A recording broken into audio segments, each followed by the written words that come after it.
স্বাগতম। আমি মুহিত মুস্তারিক, জীববিজ্ঞানের শিক্ষক। প্রিয় শিক্ষার্থী, সবাইকে আজকের ক্লাসে শুভেচ্ছা।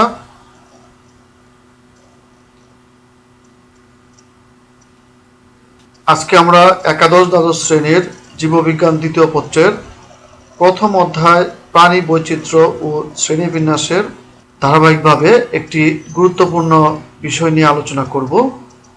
তাহলে আমাদের আজকের আলোচিত অধ্যায় 1, প্রাণীর বিভিন্নতা ও শ্রেণীবিন্যাস।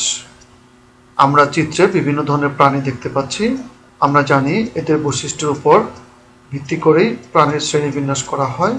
শ্রেণীবিন্যাস সম্পর্কিত আমরা এর আগে আরও কয়েকটি ক্লাস করেছি, তারই ধারাবাহিকতায় আমরা আজকের ক্লাস করব। প্রিয় শিক্ষার্থী, চিত্রগুলো লক্ষ্য করো, আমরা কি ধরনের প্রাণী দেখতে পাচ্ছি চিত্রে।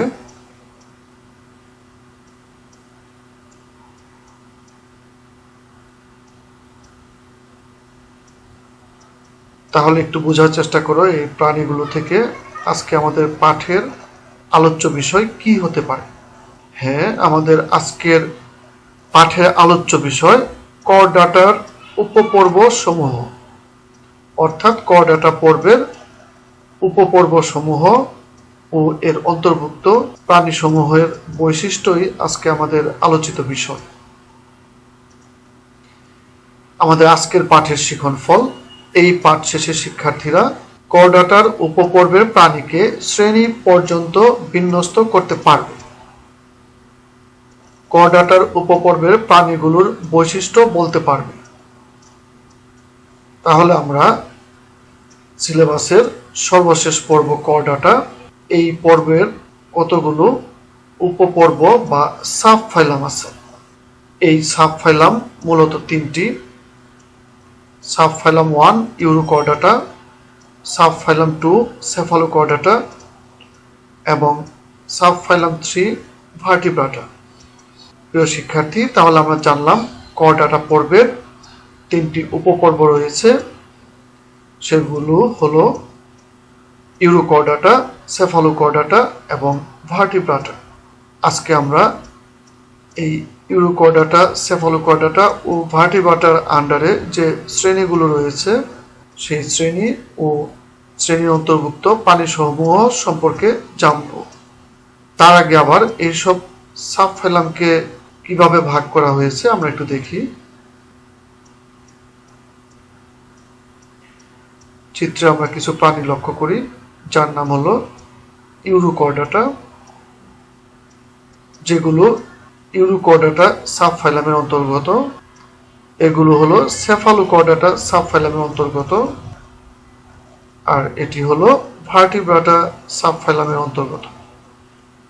তাহলে আমরা জানলাম করডাটা পর্বের আবার তিনটি উপপর্ব রয়েছে যেখানে ভিন্ন ভিন্ন বৈশিষ্ট্যের প্রাণী রয়েছে।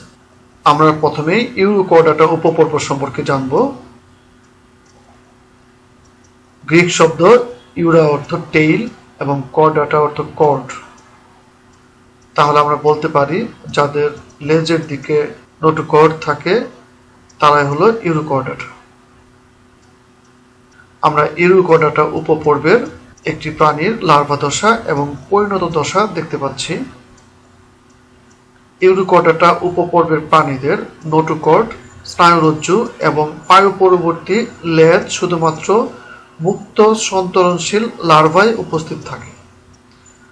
তাহলে আমরা দেখতে পারলাম এই উপপর্বের প্রাণীদের লার্ভা দশায় নোটোকর্ড, স্নায়ুরজ্জু এবং পায়ু পরবর্তী লেজ উপস্থিত থাকে।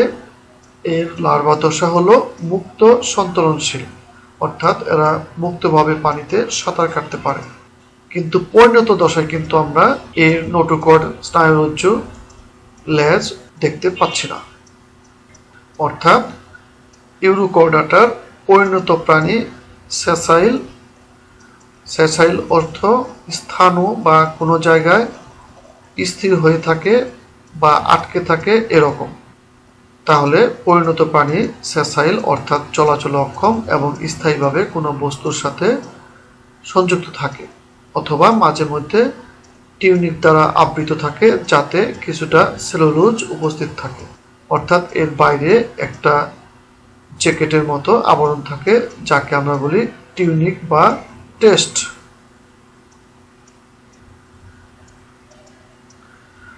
আমরা বিচিত্র ধরনের ইউরোকর্ডাটা পর্বের প্রাণী দেখতে পাচ্ছি।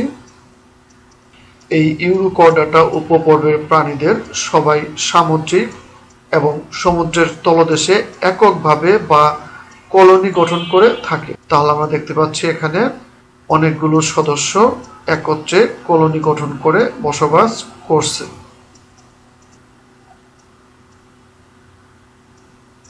আমরা সাবফাইলাম ইউরোকর্ডাটার বৈশিষ্ট্যগুলো একত্রে দেখব এখন। তাহলে কর্ডাটা পর্বের একটি অন্যতম উপপর্ব হলো ইউরোকর্ডাটা, যা এসছে গ্রিক শব্দ অরা অর্থাৎ লেজ এবং কর্ডাটা রজ্জু থেকে। এই উপপর্বে প্রায় 2804টি প্রজাতি রয়েছে। পৃথিবীর সব সমুদ্র উপকূলে অগভীর পানিতে এদের পাওয়া যায়। এরা সমুদ্রে এককভাবে বা কলোনি আকারে বা কলোনি গঠন করে বাস করে। এদের কিছু প্রজাতি সাইফন দিয়ে সজোরে পানি উচ্ছারিত করে বলে এদেরকে সাগর ফোয়ারা বা সামুদ্রিক ফোয়ারা বা সি স্কোয়ার্ট নামে ডাকা হয়। তাহলে আমরা জানলাম ইউরোকর্ডাটা উপপর্বের প্রাণীদেরকে সাগর ফোয়ারা বলে, কারণ এদের বেশ কিছু প্রজাতি একদিক দিয়ে পানি প্রবেশ করায় এবং আরেক দিক দিয়ে সজোরে পানি উৎক্ষেপ করে অনেকটা ফোয়ারার মতো পানি বের হয়। এজন্যই এদেরকে সাগর ফোয়ারা বলে।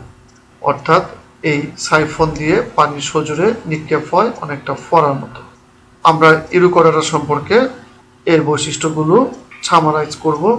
পরিণত প্রাণীতে নোটোকট থাকে না, কিন্তু লার্ভা দশায় কেবল লেজে নোটোকট থাকে। আমরা দেখতে পাচ্ছি পরিণত প্রাণীতে নোটোকট বা স্নায়ুরজ্জু কিছুই পরিলক্ষিত হচ্ছে না, কিন্তু লার্ভা দশায় এগুলো দেখা যাচ্ছে এবং লেজের দিকে নোটোকট সংক্ষিপ্ত হয়ে গিয়েছে। পূর্ণাঙ্গ প্রাণীর দেহ অধিকাংশ ক্ষেত্রে টিউনিসিন পদার্থে নির্মিত টিউনিক দ্বারা আবৃত থাকে। অর্থাৎ পূর্ণাঙ্গ প্রাণীর দেহের চারদিকে টিউনিক দ্বারা আবৃত থাকে। উভলিঙ্গিক জীবনচক্রে টেটফুল নামক লার্ভা দশা বিদ্যমান। এদের যে লার্ভা থাকে তাদেরকে টেটফুল লার্ভা বলে। পরিণত প্রাণী নিশ্চল, কিন্তু লার্ভা মুক্ত সন্তরণশীল। যেহেতু লার্ভাতে লেজ রয়েছে, একটি মুক্তভাবে সাঁতার কেটে বেড়াতে পারে, কিন্তু পূর্ণাঙ্গ প্রাণী সেসাইল বা নিশ্চল, অর্থাৎ এক জায়গায় স্থির থাকে। তাহলে আমরা জানলাম ইউরোকর্ডাটা উপপর্বের প্রাণীদের শুধু লেজ অঞ্চলে নোটোকট থাকে এবং সেটি লার্ভা দশায়। পরিণত প্রাণী নিশ্চল, নোটোকট থাকে না, অর্থাৎ এদের প্রতিরূপান্তর দেখা যায়। অর্থাৎ পূর্ণাঙ্গ প্রাণীতে বেশ কিছু বৈশিষ্ট্য সম্পন্ন অঙ্গ রিডিউস হয়ে যায়, অর্থাৎ কমে যায়, যাকে আমরা বলি প্রতিরূপান্তর। গোলবিলে ফুলকা ছিদ্র থাকে। আমরা দেখতে পাচ্ছি এর গোলবিল অঞ্চলে ফুলকা ছিদ্র রয়েছে এবং এরা সকলেই সামুদ্রিক। আমরা ইউরোকর্ডাটা পর্বের প্রাণীদের লার্ভা দশায় নোটোকর্ড এবং ফাঁপা নার্ভকর্ড দেখতে পাচ্ছি। উদাহরণ এসিডিয়া ম্যান্টোলা, ডোলিউলাম ডিউটিকুলাটাম। প্রিয় শিক্ষার্থী, তোমরা যখন পরীক্ষায় কোনো পর্ব বা উপপর্বের প্রাণীদের উদাহরণ লিখবে, তখন অবশ্যই বৈজ্ঞানিক নাম লিখতে হবে। এখন কর্ডাটা পর্বের ইউরোকর্ডাটা উপপর্বের প্রাণীদেরকে আবার 3টি শ্রেণীতে ভাগ করা হয়, যথা শ্রেণী 1 এসিডিএসি, শ্রেণী 2 থ্যালিয়েসি, শ্রেণী 3 লার্ভাসি। আমরা এসিডিএসি, থ্যালিয়েসি এবং লার্ভাসি শ্রেণীর 3টি প্রাণীর ছবি দেখতে পাচ্ছি। শ্রেণী 1 এসিডিএসি। বৈশিষ্ট্য: এই শ্রেণীভুক্ত প্রাণীদের দেহ নলাকার বা স্ফীতকার। তাহলে এরকম নলাকার দেহ এদের থাকে অথবা কিছুটা স্ফীতকায় থাকে এদের দেহ। পূর্ণাঙ্গ প্রাণী নিশ্চল, টিউনিক দ্বারা আবৃত।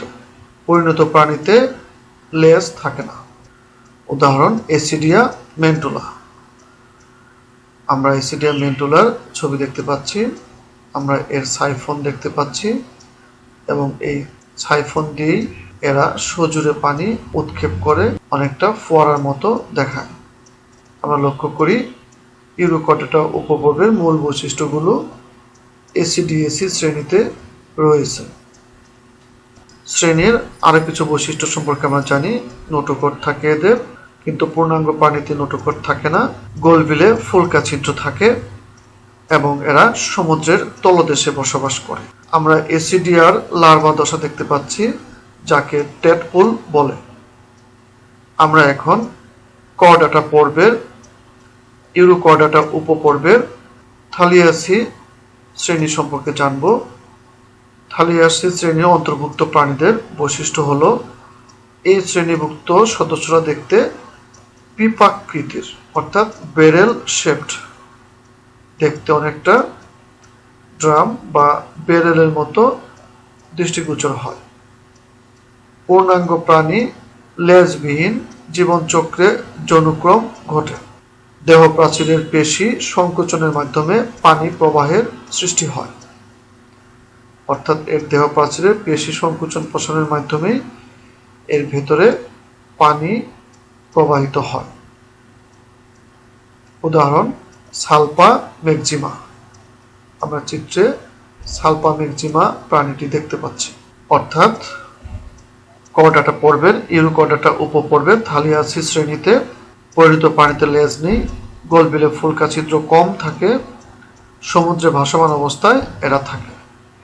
এবার আমরা কর্ডাটা পর্বের ইউরোকর্ডাটা উপপর্বের শ্রেণী 3 লার্ভাসি সম্পর্কে জানব। এরা ক্ষুদ্রাকায় ব্যাঙাচি আকৃতির।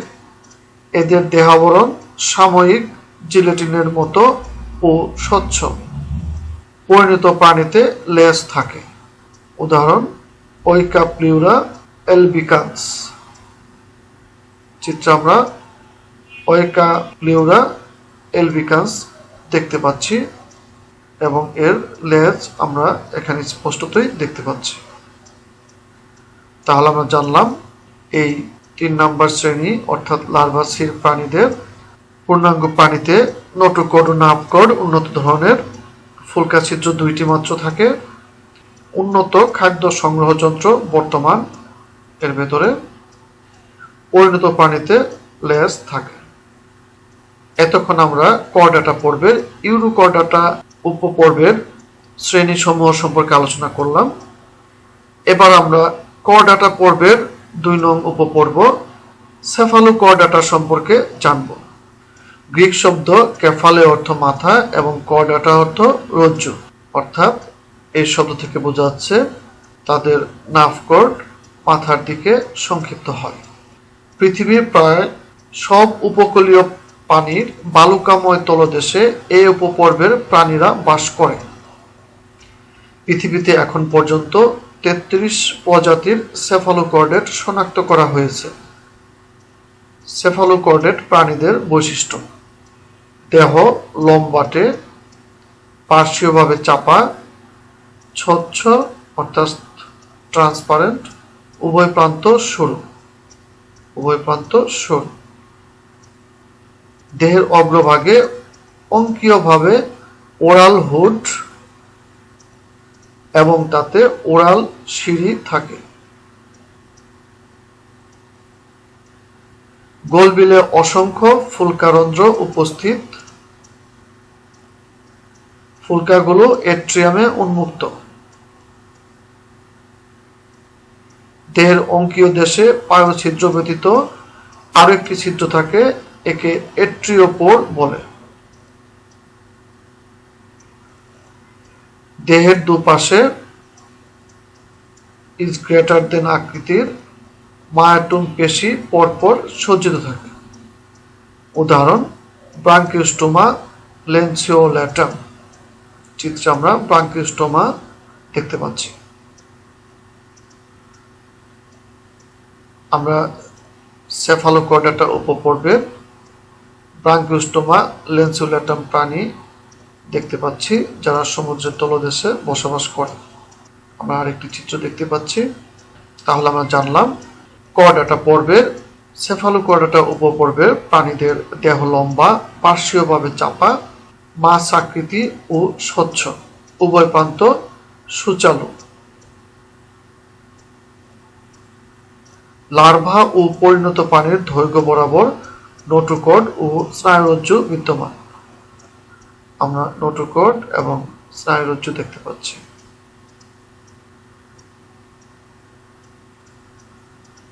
দেহের অগ্রভাগে ওরাল হুড থাকে। ওরাল হুডে সিঁড়ি থাকে। আমরা ওরাল হুডে ওরাল সিঁড়ি দেখতে পাচ্ছি।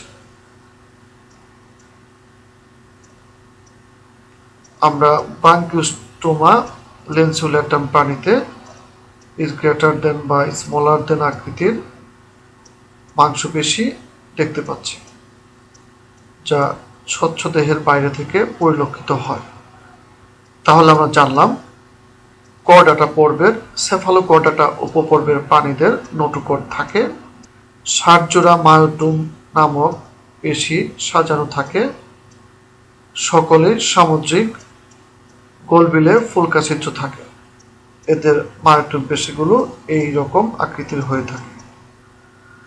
উদাহরণ ব্রাঙ্কিওস্টোমা লেন্সিওলেটাম। আমরা এতক্ষণ কর্ডাটা পর্বের যে 3টি উপপর্ব রয়েছে তার মধ্যে সেফালোকর্ডাটা এবং ইউরোকর্ডাটা সম্পর্কে আলোচনা করলাম। এবার আমরা কর্ডাটা পর্বের ভার্টিব্রাটা উপপর্ব সম্পর্কে আলোচনা করব এবং এর অন্তর্গত যে শ্রেণীসমূহ রয়েছে সে সম্পর্কে জানব। ভার্টিব্রাটা, ল্যাটিন শব্দ ভার্টিব্রেটাস অর্থ মেরুদণ্ড, অর্থাৎ মেরুদণ্ড প্রাণীরা এই উপপর্বে অবস্থান করে। আমরা চিত্রে বিভিন্ন মেরুদণ্ড প্রাণীদের ছবি দেখতে পাচ্ছি। আমরা এখানে নোটোকর্ড, নার্ভ কর্ড এবং ব্রেইন বা মস্তিষ্ক দেখতে পাচ্ছি, যা কর্ডাটা পর্বের ভার্টিব্রাটা প্রাণীদের অন্যতম বৈশিষ্ট্য। এদের স্নায়ুরজ্জু মেরুদণ্ডের ভিতরে প্রতিস্থাপিত হয়। তাহলে আমরা জানলাম কর্ডাটা পর্বের ভার্টিব্রাটা উপপর্বের প্রাণীদের ভ্রূণ অবস্থায় নোটোকর্ড, স্নায়ুরজ্জু, ফুলকা ছিদ্র এবং পায়ু পরবর্তী লেজ উপস্থিত। তাহলে আমরা এর মৌলিক বৈশিষ্ট্যগুলো জানলাম: নোটোকর্ড, স্নায়ুরজ্জু, ফুলকা ছিদ্র এবং পায়ু পরবর্তী লেজ। পৃষ্ঠীয় ফাঁপা স্নায়ুরজ্জু থেকে মস্তিষ্ক ও সুষুম্নাকাণ্ড গঠিত হয়। তাহলে আমরা জানলাম ভার্টিব্রাটা উপপর্বের প্রাণীরা উন্নত বৈশিষ্ট্যের, কারণ এদের উন্নত মস্তিষ্ক এবং সুষুম্নাকাণ্ড গঠিত হয় ভ্রূণীয় ফাঁপা স্নায়ুরজ্জু থেকে। গোলবিলের উভয় পার্শ্বে 5 থেকে 15 জোড়া ফুলকা ছিদ্র থাকে। তাহলে আমরা দেখতে পাচ্ছি ভ্রূণীয় উভয় পার্শ্বে ফুলকা ছিদ্র রয়েছে। অবশ্য অনেক প্রাণীদের পূর্ণাঙ্গ অবস্থায় এই ফুলকা ছিদ্র আর দেখা যায় না, যেমন মানুষের। কর্ডাটা পর্বের মুখ্য বৈশিষ্ট্যগুলো হলো: জীবনের প্রাথমিক দশায় বা সারা জীবনব্যাপী দেহে পৃষ্ঠভাগে নোটোকর্ড বিদ্যমান, যেমন মানুষের প্রাথমিক দশায় থাকে কিন্তু সারা জীবনব্যাপী থাকে না। আবার অনেক কর্ডাটা পর্বের প্রাণীদের সারা জীবনব্যাপী নোটোকর্ড থাকে। মানুষের ক্ষেত্রে নোটোকর্ড মেরুদণ্ড দ্বারা প্রতিস্থাপিত হয় পরবর্তী দশায়। এদের পৃষ্ঠ মধ্যরেখা বরাবর ফাঁপা স্নায়ুরজ্জু উপস্থিত। জীবনের যে কোনো দশায় বা সারা জীবন গলবিলীয় ফুলকা ছিদ্র থাকে। আমরা গলবিলীয় ফুলকা ছিদ্র দেখতে পাচ্ছি, যা মানুষের ক্ষেত্রে ভ্রূণীয় দশায় থাকলেও পরবর্তীতে আর থাকে না। পরবর্তীতে মানুষ ফুসফুস দ্বারা শ্বসন কার্য সম্পন্ন করে। তবে অনেক প্রাণীতে, যেমন মানুষে, ভ্রূণীয় অবস্থায় লেজ থাকলেও পরবর্তীতে আর এই লেজ থাকে না। তো এতক্ষণ আমরা কর্ডাটা পর্বের 3টি উপপর্ব ইউরোকর্ডাটা, সেফালোকর্ডাটা এবং ভার্টিব্রাটার প্রাণীদের বৈশিষ্ট্য সম্পর্কে জানলাম। এখন উপপর্ব 3 বা ভার্টিব্রাটাকে আবার 2টি ডিভিশন বা বিভাগে ভাগ করা হয়েছে। এগুলো হলো ডিভিশন 1 একনাথা, ডিভিশন 2 নেতুস্টোমাটা। এখন আমরা এই দুইটি ডিভিশন সম্পর্কে আলোচনা করব। প্রথমে আমরা আলোচনা করব বিভাগ 1 একনাথা সম্পর্কে। তাহলে আমরা জানলাম কর্ডাটা পর্বের ভার্টিব্রাটা উপপর্বকে 2টি ডিভিশনে ভাগ করা হয়েছে। এগুলো হলো একনাথা এবং নেতুস্টোমাটা, যা আমরা ছকের মাধ্যমে দেখতে পাচ্ছি। আমরা একনাথা এবং নেতুস্টোমাটা পর্বের 2টি প্রাণী দেখতে পাচ্ছি। এই একনাথা এবং নেতুস্টোমাটাকে ডিভিশন বা অধিশ্রেণী বলা হয়। এখন আমরা জেনেছি কর্ডাটা পর্বের ভার্টিব্রাটা উপপর্বকে 2টি ডিভিশনে ভাগ করা হয়েছে, একনাথা এবং নেতুস্টোমাটা। এখন আমরা জানব এই ডিভিশন 1 একনাথার মধ্যে আবার 2টি শ্রেণী রয়েছে, ক্লাস 1 মিগজিনি, ক্লাস 2 সেফালোস্পিডোমরফি। তাহলে এখন আমরা একনাথা ডিভিশনের অর্থাৎ একনাথা অধিশ্রেণীর শ্রেণী 1 মিগজিনি এবং শ্রেণী 2 সেফালোস্পিডোমরফি সম্পর্কে আলোচনা করব।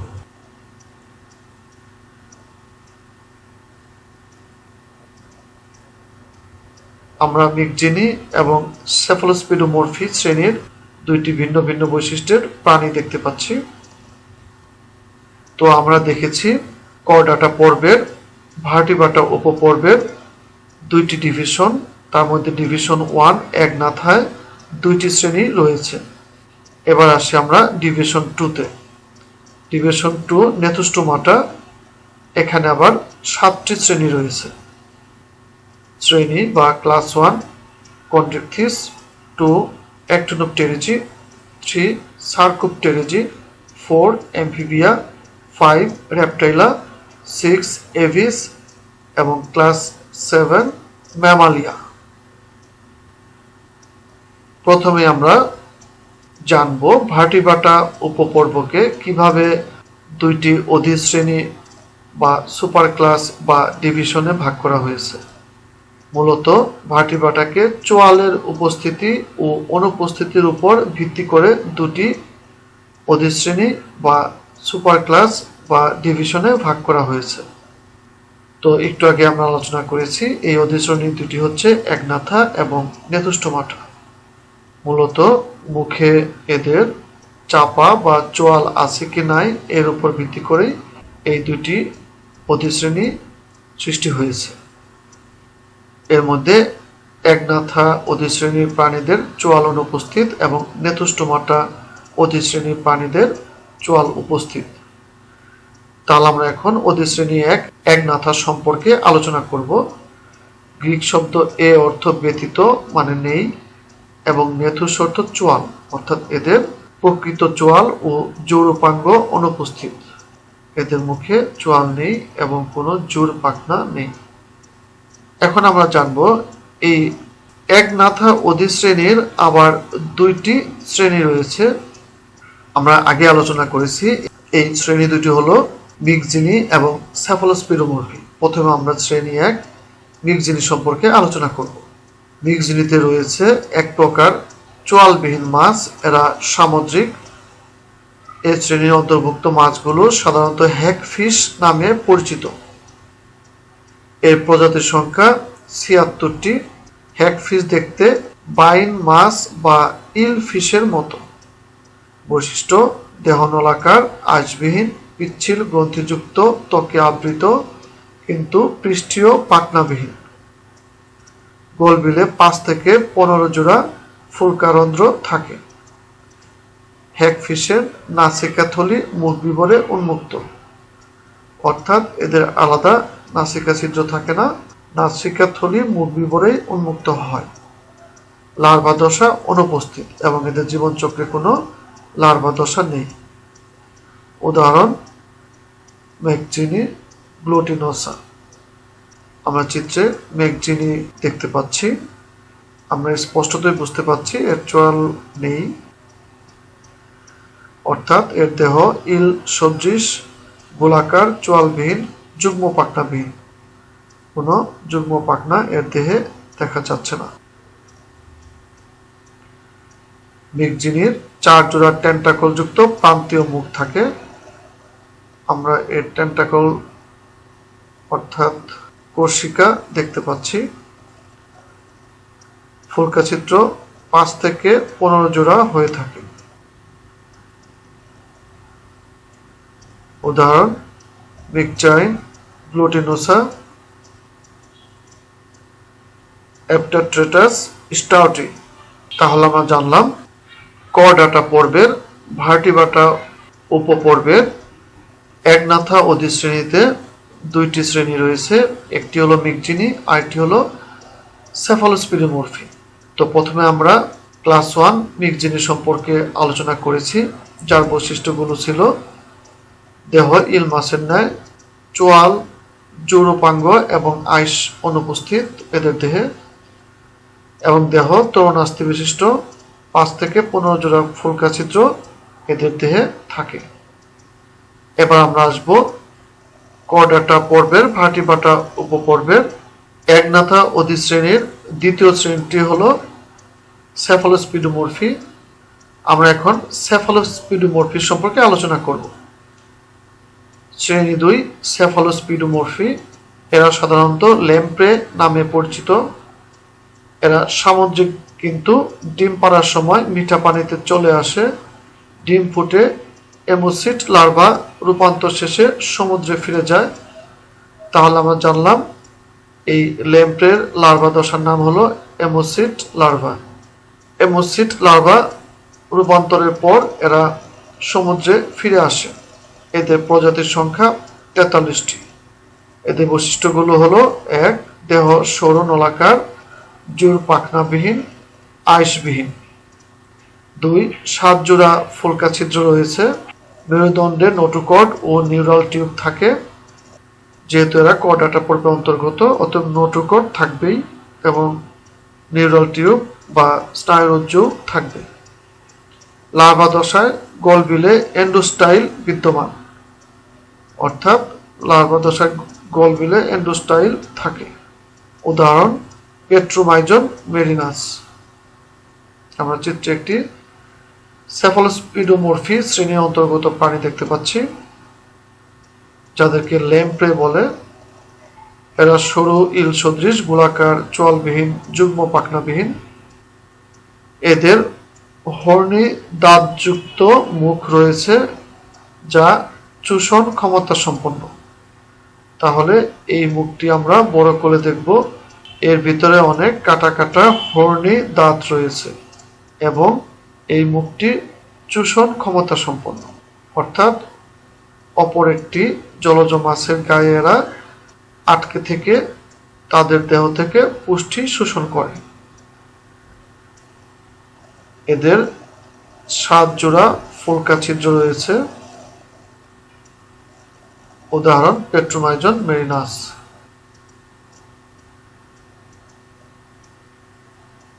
প্রিয় শিক্ষার্থী, এতক্ষণ আমরা ভার্টিব্রাটা উপপর্বের ডিভিশন 1 এর সেফালোস্পিডিমরফি শ্রেণী সম্পর্কে জানলাম।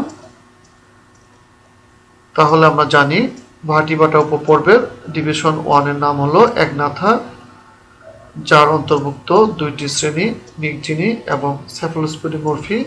তো এই 2টি শ্রেণী সম্পর্কে এতক্ষণ আলোচনা করলাম আমরা। তো আমরা একটা জিনিস লক্ষ্য করি, এই সেফালোস্পিডিমরফি উপপর্বের পৃষ্ঠপাখনা থাকলেও তা খণ্ডায়িত, অর্থাৎ এরকম খণ্ডায়িত থাকে।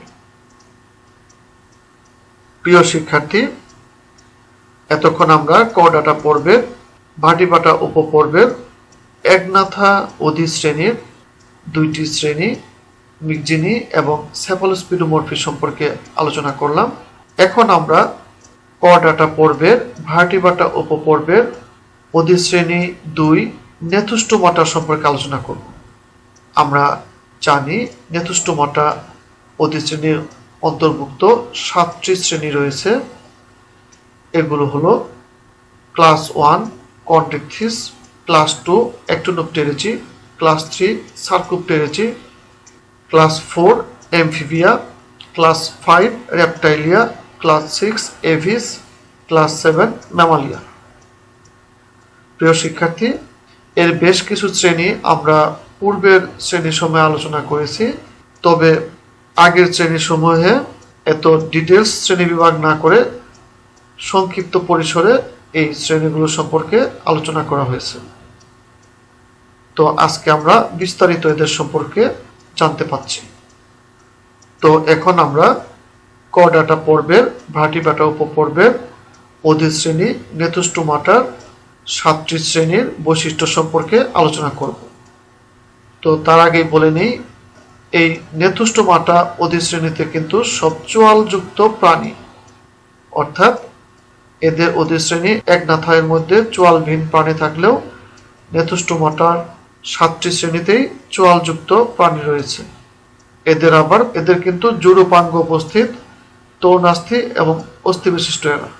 তাহলে ভার্টিব্রাটার 2টি অধিশ্রেণী একনাথা এবং নেতুস্টোমাটার মধ্যে পার্থক্য করতে হলে আমরা এইভাবে বলতে পারি, একনাথার চোয়াল নেই কিন্তু নেতুস্টোমাটার চোয়াল আছে। একনাথা অন্তর্ভুক্ত প্রাণীর জৌরপাঙ্গ অনুপস্থিত, কিন্তু নেতুস্টোমাটা অন্তর্ভুক্ত প্রাণী জৌরপাঙ্গ উপস্থিত।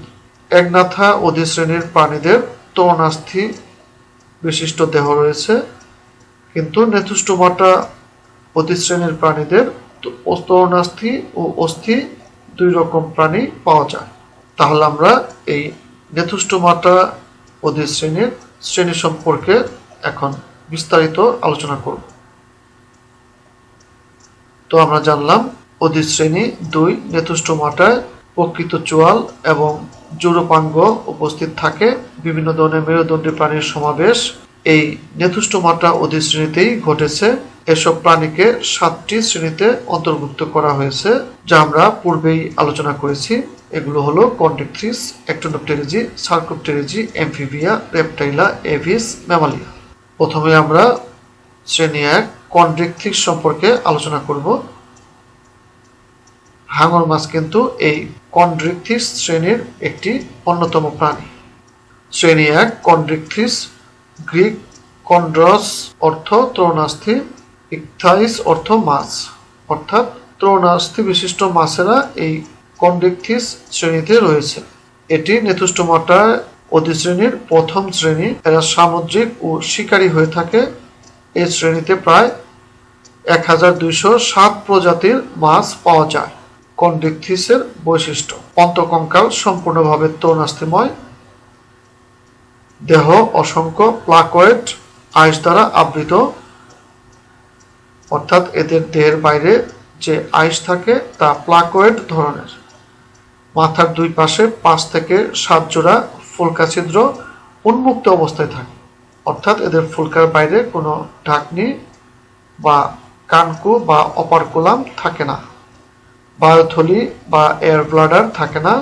লেজ হেটারোসার্কাল ধরনের, অর্থাৎ পুচ্ছ পাখনার অংশ দুটি অসমান।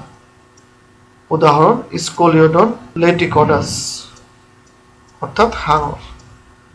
আমরা দেখতে পাচ্ছি স্কলিওডন লেটিকোডাস বা হাঙরের পুচ্ছ পাখনা 2টি অসমান অংশে বিভক্ত, যাকে হেটারোসার্কাল ধরনের পুচ্ছ পাখনা বলে। এর ফুলকা ছিদ্রগুলো অপারকুলাম বা ঢাকনা দ্বারা ঢাকা থাকে না, খোলা অবস্থায় থাকে, এবং মুখছিদ্র অঙ্কীয় দিকে।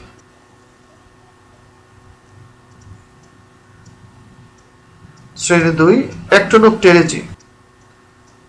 আমাদের যে পরিচিত মাছসমূহ যা আমরা খাবারের সাথে ভক্ষণ করি তার অধিকাংশই কিন্তু এই অ্যাক্টিনোপটেরিজি শ্রেণীর অন্তর্গত। শ্রেণী 2 অ্যাক্টিনোপটেরিজি, গ্রিক শব্দ একটিস অর্থ রশ্মি বা রে এবং টেরিক্স অর্থ পাখনা, অর্থাৎ এদের পাখনায় রশ্মি বা রে থাকে, পাখনা রশ্মি থাকে। এই শ্রেণীর অন্তর্গত মাছ আমাদের দেশে বেশ পরিচিত। এর প্রজাতির সংখ্যা 30,624টি। অ্যাক্টিনোপটেরিজির বৈশিষ্ট্য: 1 অন্তঃকঙ্কাল অস্থি নির্মিত, 2 দেহ অসংখ্য সাইক্লয়েড বা টিনয়েড আইস দ্বারা আবৃত, মাথার 2 পাশে জোড়া ফুলকা ও কানকোয়া উপস্থিত, বায়ুথলি বা এয়ার ব্লাডার উপস্থিত। উদাহরণ কাটলা অর্থাৎ কাতল মাছ।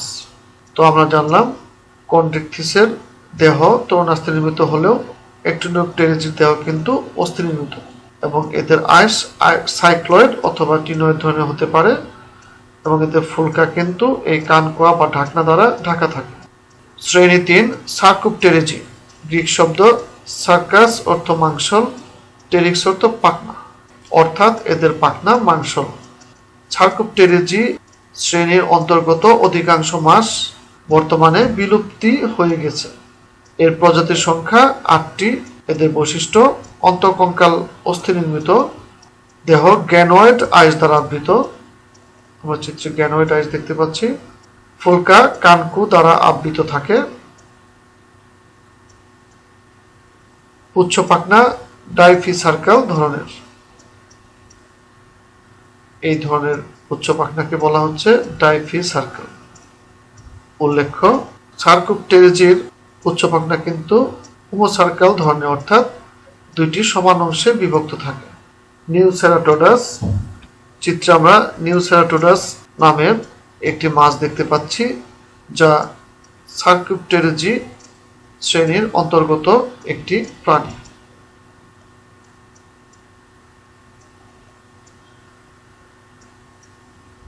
শ্রেণী 4 ক্লাস 4 শ্রেণী উভচর। এর অন্তর্ভুক্ত দুইটি প্রাণী কোনো ব্যাঙ এবং সোনা ব্যাঙ। এর চিত্র আমরা দেখতে পাচ্ছি। শ্রেণী 4 এমফিবিয়া। গ্রিক শব্দ এমফি অর্থ উভয়, বায়ুস অর্থ জীবন, অর্থাৎ এরা স্থল এবং জল উভয় জায়গায় বসবাসের জন্য অভিযোজিত। এই শ্রেণীর প্রাণীরা প্রথম স্থলচর মেরুদণ্ডী, অর্থাৎ বিবর্তনের ইতিহাস থেকে দেখা যায় এমফিবিয়া প্রাণীরাই প্রথম স্থলে উঠে আসে। মূলত স্থলচর হলেও জননকালে ডিম পাড়তে এরা পানিতে আসতে বাধ্য হয়। মেরু অঞ্চল সহ পৃথিবীর প্রায় সব বসবাসযোগ্য স্থানে উভচর প্রাণীদের পাওয়া যায়। বর্তমানে এদের প্রজাতির সংখ্যা ৭,১৭১টি। এমফিবিয়ার বৈশিষ্ট্য দেহ মস্তক, গ্রীবা ও দেহকাণ্ডে বিভক্ত। দেহত্বক সাধারণত আইসবিহীন, নরম, আর্দ্র ও গ্রন্থিযুক্ত। পানিতে ফুলকার সাহায্যে ও স্থলে ফুসফুসের সাহায্যে শ্বসন চালায়। হৃৎপিণ্ড 3 প্রকোষ্ঠ বিশিষ্ট। এতে সাইনাস ভেনুসাস নামক একটি উপপ্রকোষ্ঠ বিদ্যমান থাকে। উদাহরণ দত্ত ফ্রাইনাস মেলানোস্টিকটাস, অর্থাৎ কোনো ব্যাঙ। শ্রেণী সরীসৃপ। এই শ্রেণীর অন্তর্ভুক্ত দুটি অন্যতম প্রাণীর হল টিকটিকি, সাপ। শ্রেণী 5 রেপটাইলিয়া।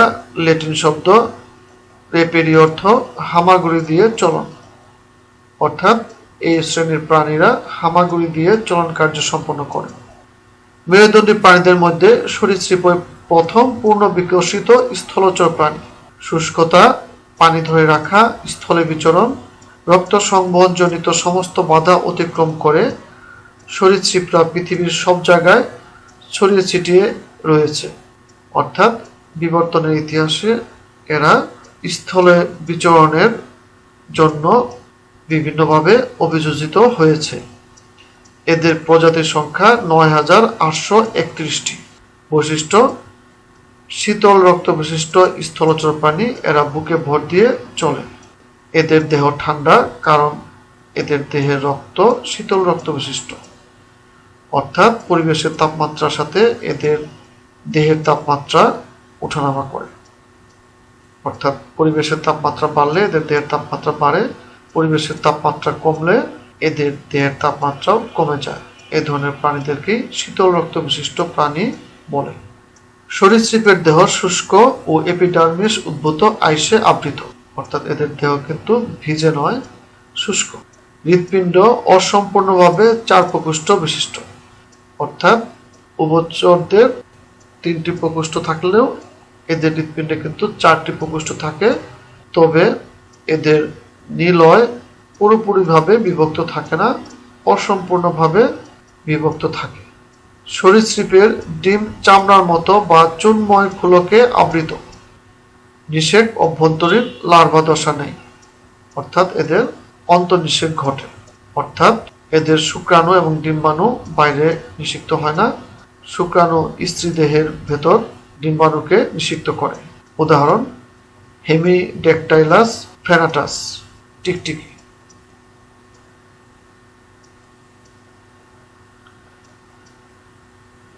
পক্ষীকুল শ্রেণী। এই শ্রেণীতে বিভিন্ন ধরনের পাখির অবস্থান। শ্রেণী 6 এভিস, ল্যাটিন শব্দ এভিস অর্থ পাখি। এই শ্রেণীভুক্ত প্রাণীদের পাখি বলা হয়। বর্তমানে পৃথিবীতে 10,000-এর বেশি প্রজাতির পাখি রয়েছে। এভিসের বৈশিষ্ট্য: দেহ পালক দ্বারা আবৃত, উড্ডয়ন অঙ্গ হিসেবে অগ্রপদ দুটি ডানায় রূপান্তরিত হয়েছে, পরিপাকতন্ত্রে থলি আকার ক্রপ এবং পেশিময় গিজার্ড বিদ্যমান, হৃৎপিণ্ড সম্পূর্ণরূপে 4 প্রকোষ্ঠে বিভক্ত, অর্থাৎ 2টি এট্রিয়া বা অলিন্দ থাকে ও 2টি ভেন্ট্রিকল বা নিলয় থাকে। আমরা একটু আগে দেখেছি রেপটাইলসদের কিন্তু ভেন্ট্রিকল অসম্পূর্ণভাবে বিভক্ত। উদাহরণ কপসিকাস ছাউলারিস, দোয়েল পাখি।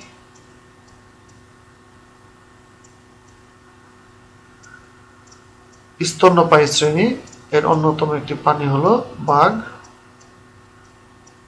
শ্রেণী 7 ম্যামালিয়া, ল্যাটিন শব্দ মেমে অর্থ স্তন, অর্থাৎ এদের স্ত্রী সদস্যে স্তন গ্রন্থি থাকে। বিবর্তনের দিক দিয়ে ম্যামালিয়া সবচেয়ে আধুনিক প্রাণী। বর্তমানে প্রায় 6,000 প্রজাতির স্তন্যপায়ী রয়েছে। মানুষও এই শ্রেণীর অন্তর্ভুক্ত প্রাণী। ম্যামালিয়ার বৈশিষ্ট্য: দেহ এপিডার্মাল লোম দ্বারা আবৃত, অর্থাৎ এর দেহে লোম বা পশম রয়েছে। পরিণত স্ত্রী প্রাণীর কার্যকরী স্তন গ্রন্থি থেকে ক্ষরিত মাতৃদুগ্ধে নবজাতক লালিত হয়, অর্থাৎ স্তন্যপায়ী প্রাণীর সন্তানাদি মাতৃদুগ্ধ পান করে। বহিঃকর্ণে পিনা ও মধ্যকর্ণে 3টি ক্ষুদ্রাস্থি থাকে, অর্থাৎ এদের কানের বাইরে যে অংশ থাকে যাকে বলে পিনা, এবং এদের যে মধ্যকর্ণ রয়েছে সেখানে 3টি ক্ষুদ্র ক্ষুদ্র অস্থি রয়েছে, যাদেরকে আমরা বলি মেলিয়াস, ইনকাস ও স্টেপিস। হৃৎপিণ্ড সম্পূর্ণভাবে 4 প্রকোষ্ঠ বিশিষ্ট। উদাহরণ প্যান্থেরা টাইগ্রিস বা রয়্যাল বেঙ্গল টাইগার। প্রিয় শিক্ষার্থী, আজকের পাঠের আলোকে তোমাদের একটি কাজ দিচ্ছি। সকল মেরুদণ্ডী প্রাণী কর্ডেট, কিন্তু সকল কর্ডেট প্রাণী মেরুদণ্ডী নয়। উক্তিটি বিশ্লেষণপূর্বক প্রমাণ কর। আশা করি আজকের পাঠের আলোকে তোমরা এই প্রশ্নের উত্তরটি লিখতে পারবে। তবে এই প্রশ্নের উত্তরটি লেখার জন্য তোমাদের আমি একটু হিন্টস দিচ্ছি। আমরা এইভাবে বলবো, কর্ডাটা পর্বের 3টি উপপর্ব আছে। এগুলো হলো সেফালোকর্ডাটা, ইউরোকর্ডাটা এবং ভার্টিব্রাটা।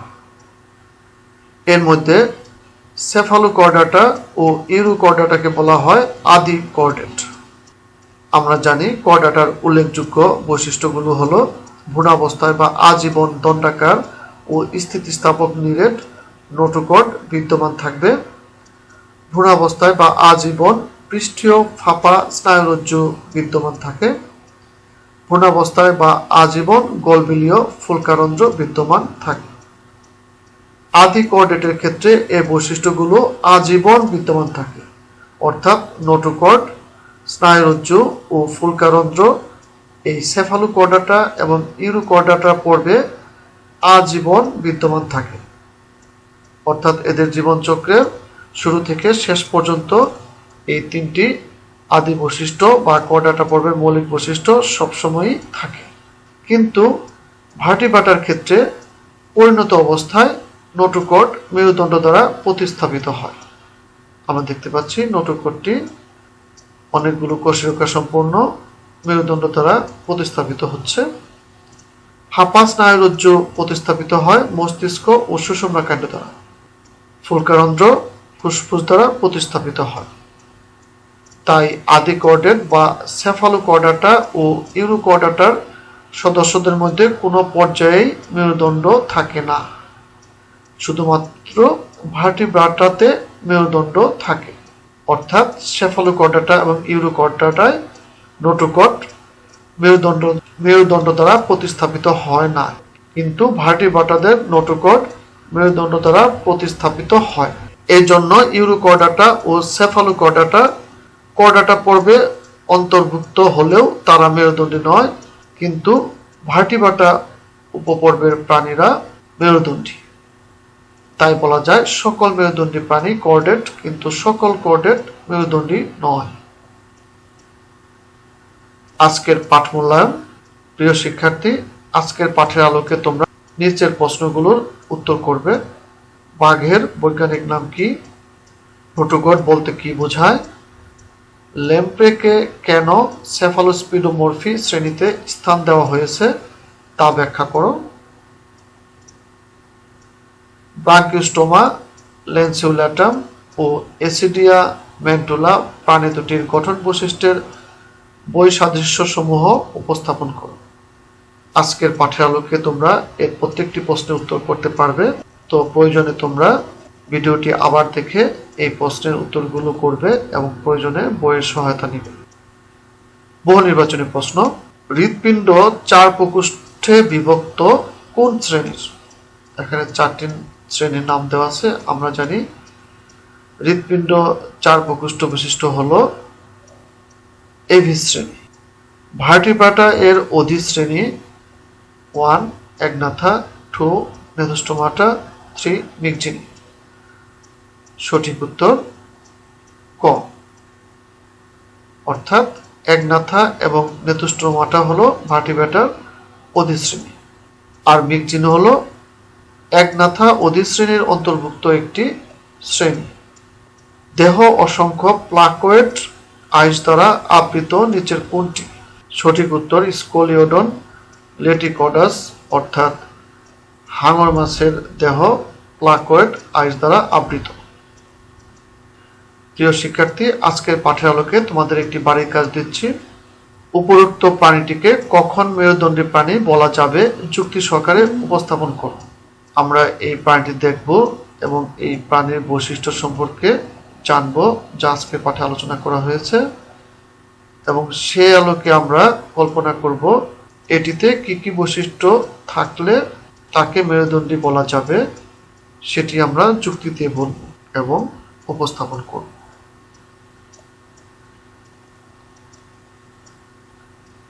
প্রিয় শিক্ষার্থী, আজকের ভিডিও লেকচারটি ভালো লাগলে অবশ্যই লাইক করবে, কোনো প্রশ্ন থাকলে কমেন্ট করবে, আর স্টাডি বাংলা 24 চ্যানেলটি সাবস্ক্রাইব করে রাখবে, সেই সাথে বেল আইকনটি প্রেস করে রাখবে পরবর্তী ভিডিও লেকচারের নোটিফিকেশন পাওয়ার জন্য। তো আজকে পর্যন্তই। আগামী ক্লাসের আমন্ত্রণ জানিয়ে সবাইকে ধন্যবাদ।